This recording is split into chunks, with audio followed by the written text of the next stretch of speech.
Bonjour les amis, j'espère que vous allez bien pour cette nouvelle vidéo. Et aujourd'hui, on va parler du vert, on va parler de la marque verte, on va parler de la marque internationale Microsoft.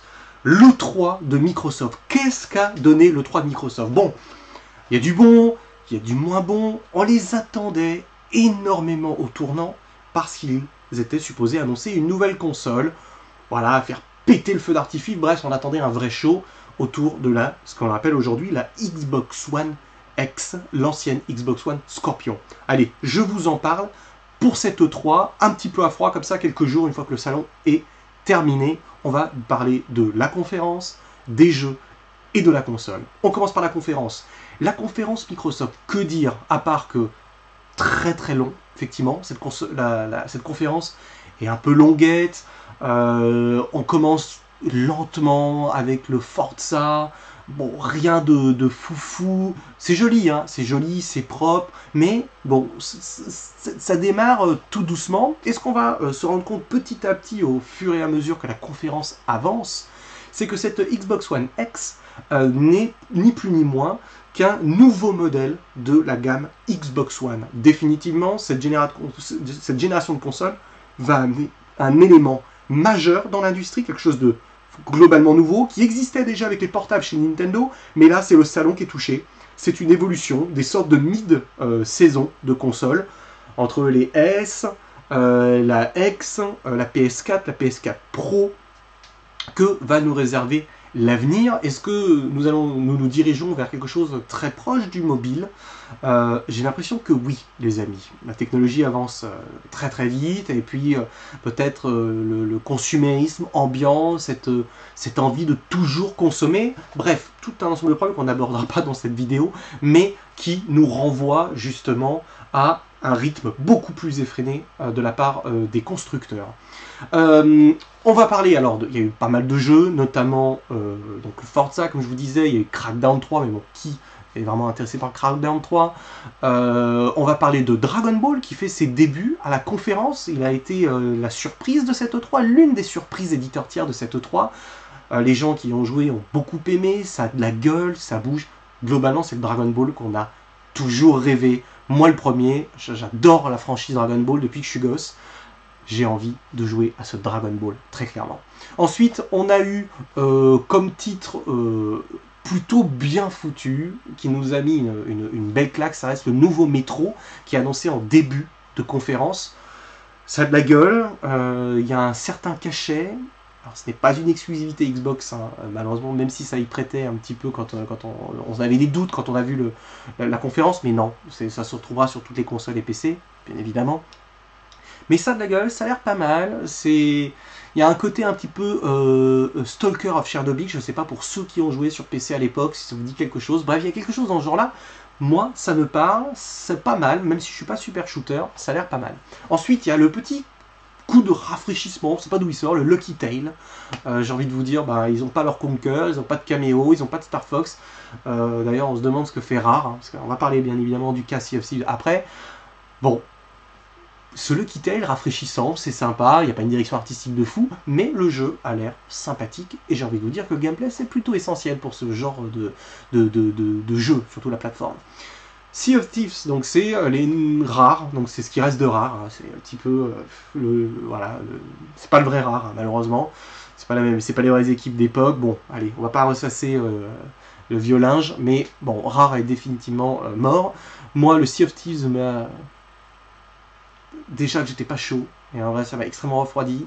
La longue séance de gameplay, c'était super relou. Ils essayent vraiment de nous le vendre, de nous l'expliquer. Je crois que définitivement ce genre de jeu, c'est manette en main, avec une bande de potes, un soir connecté, où tu peux te faire une vraie idée à quoi ressemble le jeu. Bref, en tout cas voilà, vous l'avez vu, c'est pas quelque chose qui m'a emballé. Je sais pas ce que vous en avez pensé, dites-le moi dans les commentaires si vous avez aimé le Sea of Thieves, bien évidemment.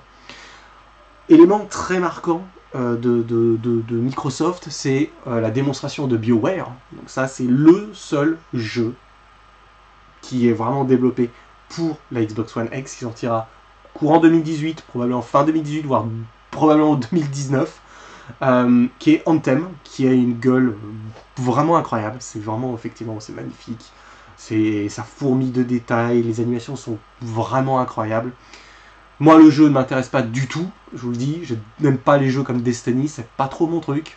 Mais bon, s'il y a un solo bien intégré, peut-être je me laisserai tenter, parce que c'est quand même le grand questionnement.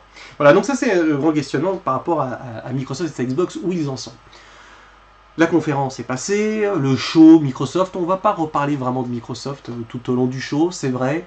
On aurait aimé peut-être une petite surprise avec un Halo. Gears, ben, c'est vrai qu'il y a eu un nouveau Gears qui est sorti, c'était difficile pour eux de ressortir quelque chose. Quid d'Alan Wake et de Remedy, on sait que il y a un petit peu de... Voilà, Remedy a mis un peu... a pris des distances concernant ses exclusivités. Il n'y a pas eu une très forte exclusivité, moi à mon sens, là tout de suite, dans les prochains mois, pour acheter une Xbox One X. Je ne me vois pas acheter une Xbox One X en fin d'année. Je ne sais pas si vous avez envie de l'acheter là en fin d'année, je ne vois pas en tout cas moi, parce que avec quoi je vais y jouer. On attendait peut-être typiquement quelque chose autour de Scalebound, il y avait des rumeurs, mais bon, définitivement pas. Ce Scalebound nous a manqué à l'E3, Platinum nous a aussi manqué pendant cette E3, mais mon petit doigt me dit qu'ils seront là au TGS et chez Nintendo. Que dire pour conclure un petit peu Microsoft? Mais moi je trouve que c'est un Microsoft fragilisé alors qu'ils auraient dû être beaucoup plus solides. Cette nouvelle Xbox, qui n'est pas vraiment une nouvelle Xbox, c'est plutôt une nouvelle itération de la Mark One, ben voilà, ça manque un peu de personnalité, ils ont un vrai problème d'image. On sent qu'ils sont à la recherche d'une image. Ils ont un problème de contenu aussi, le problème de contenu exclusif à leur console.